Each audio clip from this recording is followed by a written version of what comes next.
મારી પાસે મારા હાથમાં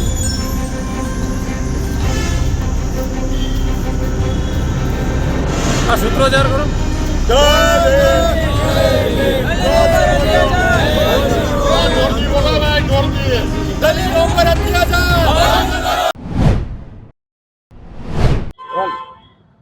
આજે ધોરાજી અનુસૂચિત જાતિ સમાજ દ્વારા જે જુનાગઢમાં રાજુભાઈ સોલંકીના પુત્ર ઉપર જે હુમલો થયો છે, જેનું અપહરણ થયું છે, જે બાબતે આરોપી ગોંડલના ધારાસભ્યનો પુત્ર હોય, જેનું નામ ગણેશ, કે આ ગણેશ છેલ્લા ઘણા સમયથી આ લુખ્ખી દાદાગીરી કરવામાં માહિર હોય. હમણાં થોડા સમય પહેલા જામકંડોળના એક રાજકીય કાર્યક્રમમાં, રાજકીય વ્યક્તિના કાર્યક્રમમાં આ ગણેશે ભારે ઓહાપો મચાવેલો હતો. આ ગણેશ દ્વારા આજે અનુસૂચિત જાતિના યુવાન ઉપર જે હુમલો કરવામાં આવ્યો, તો આ ગણેશ કે જે ધારાસભ્યનો પુત્ર હોય, એને અમે કહીએ છીએ કે અમે અનુસૂચિત જાતિના લોકો છે, અમે એ જ લોકો છે કે જે 56ની છાતી કહેવાય છે. એક વખત અમારો ઇતિહાસ કે જે ભીમા કોરેગાંવનો છે જાણી લેજો. અમે આવા અત્યાચારો સાખી લેવા માટે તૈયાર જરાય નથી, પણ આવા અત્યાચારોની સામે અમને પણ લડતા આવડે છે. તો તમે જો એટલા બધા પાણીયારા હોવ તો આ 15 ના ટોળા લઈને આવો છો, એની સામે અમારે ખાલી એક વ્યક્તિ સામે લડાઈ કરવા માટે આવી જાવ તો તમને ખબર પડે કે તમે કેટલા પાણીયારા છો.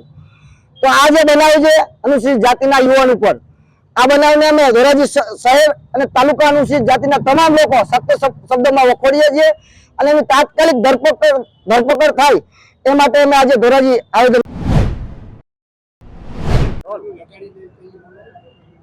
રોલ તમારા નામથી શરૂઆત. મારું નામ જયેશ ચૌધરી છે, દલિત આગેવાન. જુનાગઢના જિલ્લા પ્રમુખ રાજુભાઈ સોલંકી ના પુત્ર સંજય સોલંકી ઉપર ગોંડલના પૂર્વ ધારાસભ્ય જયરાસિંહના દીકરા ગણેશે 15-20 જણા ભેગા થઈ અપહરણ કરી જાનથી મારી નાખવાની કોશિશ કરેલી હતી, જેના આજે 8-10 દિવસ થઈ ગયા હોય પણ હજી પણ કોઈ પણ કાર્યવાહી કરવામાં આવેલી નથી અને ગણેશ જાડેજા હજી ફરાર જ છે. આવું કોઈ સામાન્ય વ્યક્તિ ઉપર કોઈ ફરિયાદ થઈ હોય તો પોલીસ તાત્કાલિક એમાં એક્શન લેતી હોય છે. આ રાજકીય આગેવાન છે અને બાહુબલી છે, એટલે એમના દીકરા ઉપર કોઈ પણ એક્શન લેવાતી નથી. એટલે ધોરાજી શહેર અને તાલુકાના દલિત આગેવાનોએ ધોરાજી ડેપ્યુટી કલેક્ટરને આવેદનપત્ર આપ્યું છે. જો તાત્કાલિક આની ધરપકડ ન થાય તો જલદ આંદોલન કરવામાં આવશે અને જેની સંપૂર્ણ જવાબદારી પ્રશાસનની રહેશે.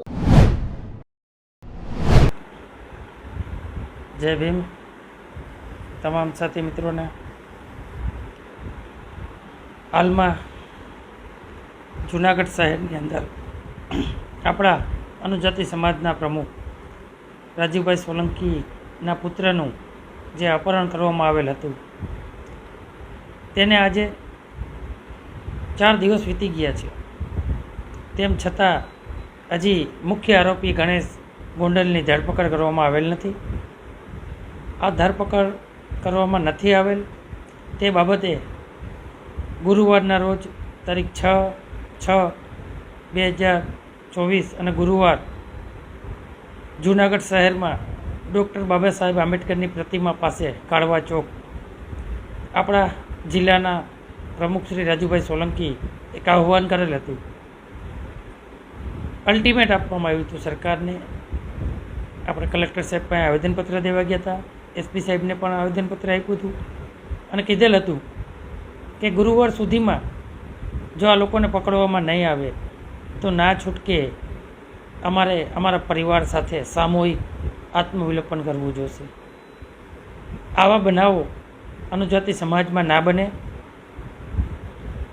કાયદો આપણા પૂર્વજો આપણા ડૉક્ટર બાબા સાહેબ આંબેડકરે બનાવેલ છે અને કાયદાના તમામ અધિકારો આપણે લેવા માટે આપણે સૌ એક સાથે ગુરુવારે તારીખ 6/6/2024ના રોજ જૂનાગઢ કાળવા ચોકમાં અનુજાતિ સમાજના તમામ વ્યક્તિઓ, આગેવાનો, મહિલાઓ, બહેનો, બાળાઓ, જૂનાગઢ જિલ્લામાંથી નહીં તો સમગ્ર ગુજરાતમાંથી તમામ વ્યક્તિઓને હું રાવણ પરમાર આહ્વાન કરું છું કે આપણો અધિકાર આપણે સૌ સાથે મળીને લઈએ. તો ખાસ યાદી રાખજો અને યાદ કરાવજો. ગુરુવારે 6/6 જૂનાગઢ ડૉક્ટર બાબા સાહેબ આંબેડકરની પ્રતિમા પાસે એક સાથે આપણે આપણો બંધારણીય હક અધિકાર લેવા માટેનું એક આયોજન કરવામાં આવેલ છે. સૌ સાથે મળીને આપણા બંધારણનો હક લેવાનો છે. જય ભીમ. સાથે